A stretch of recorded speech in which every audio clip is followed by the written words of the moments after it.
Ayan. Malapit lang yung ano dito guys, freezer. Kung sino nagugutuman.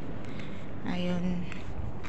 Ano lang siya, kukuha lang siya dito sa labas. May nilalagay sila ng freezer para sa mga tao na nasa nagtatrabaho sa labas. Yung mga driver, taxi driver, o yung mga naglililis ito sa daan. Yun. Ayun na siya guys. Ito may malamig sila na tubig. Ito na yung freezer guys. Buksan natin. Bakit may aray? Yan na siya. Lagay natin sa taas para mabilis nilang makita.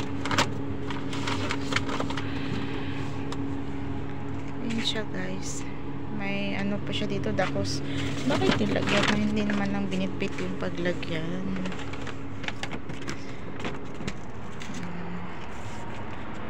Ito yung tubig na malamig. Basura nila, full pack. Aga-aga pa. Ang ganda ng bahay, oh. Ang ganda na kasi yung panahon ngayon. Kaya mga bata, pagkatapos ng pag-aral nila, lalabas agad. Tatakbo-takbo dito sa labas.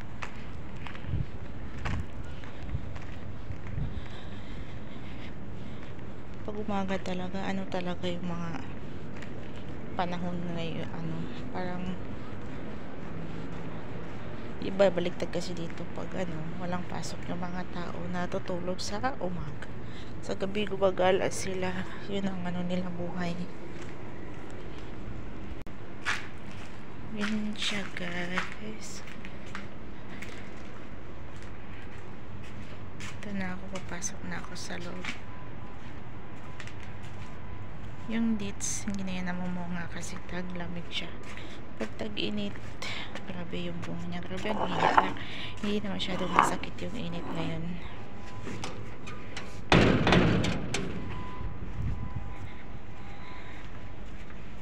Diyan yung kusina. Ayan, dyan ako nagluluto ng gumagawa ng fan para pag tinila.